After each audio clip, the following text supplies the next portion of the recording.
As-tu déjà croisé quelqu'un qui, sans raison apparente, transforme tout en problème? Quelqu'un qui perçoit toujours les choses sous un angle négatif. Une personne qui crée des tensions partout où il passe.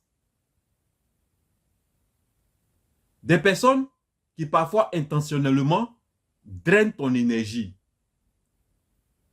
Ils te laissent épuiser. Ces personnes-là, il faut les fuir. C'est un conseil que j'ai reçu un jour de mon mentor.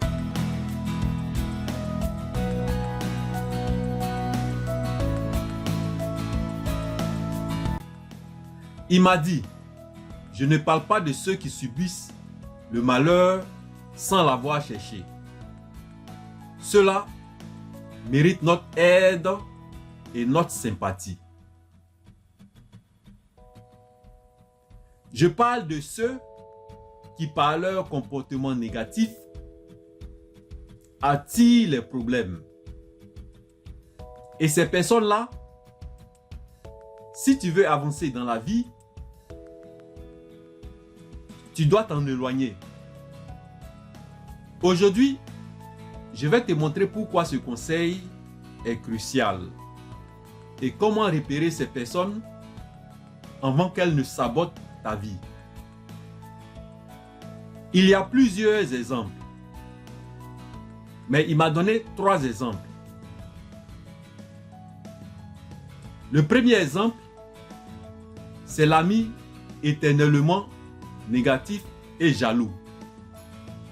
Quelqu'un qui critique toujours tout et tout le monde.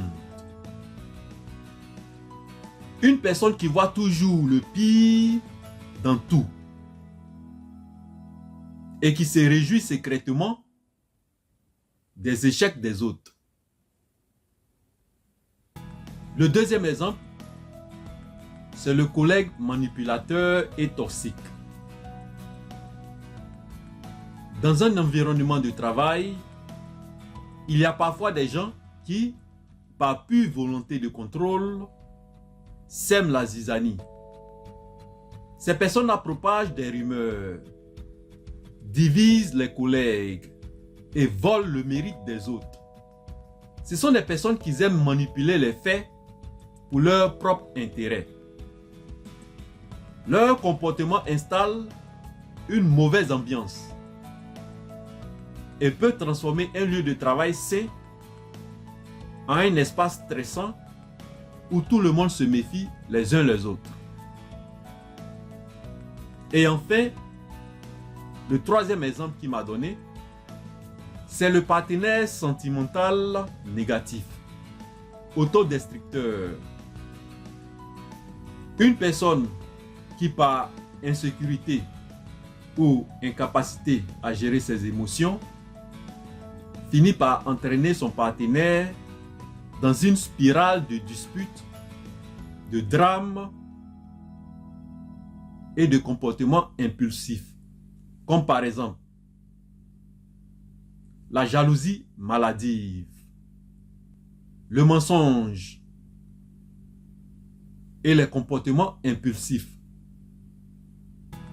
Même si tu es émotionnellement stable, à force d'être exposé à cette dynamique toxique, tu peux finir par perdre ton équilibre et adopter des comportements défensifs ou même sombrer dans l'angoisse. Et ça, c'est parce que les êtres humains sont extrêmement sensibles aux humeurs, aux émotions et même aux manières de penser de ceux qui les côtoient. Donc, ne sous-estime jamais le danger de la contagion. C'est très important d'apprendre à repérer ces influences et à s'en éloigner avant qu'elles t'affectent profondément. Mais le plus important à retenir de tout ça, c'est ne ressens aucune pitié pour les personnes toxiques. N'essaie pas de les sauver, ni de monter à bord de leur galère en pensant les aider. Parce que tu ne vas rien gagner, si ce n'est d'être contaminé par leur comportement négatif. Leur comportement toxique fonctionne comme un virus. Un virus est invisible.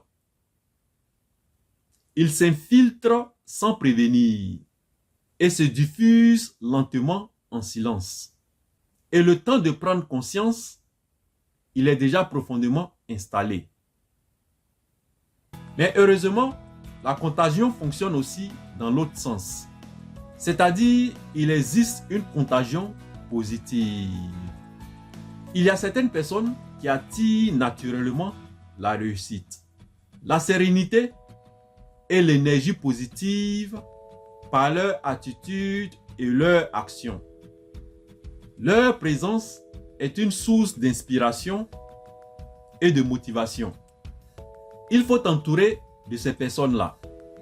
Il faut t'associer à ces personnes-là pour partager leur dynamisme, leur enthousiasme et te laisser porter par cette force qui attire la prospérité. Parce que toutes les qualités positives sont elles aussi contagieuses. Comme d'habitude, likez, partagez et abonnez-vous. Et on se revoit dans une prochaine vidéo.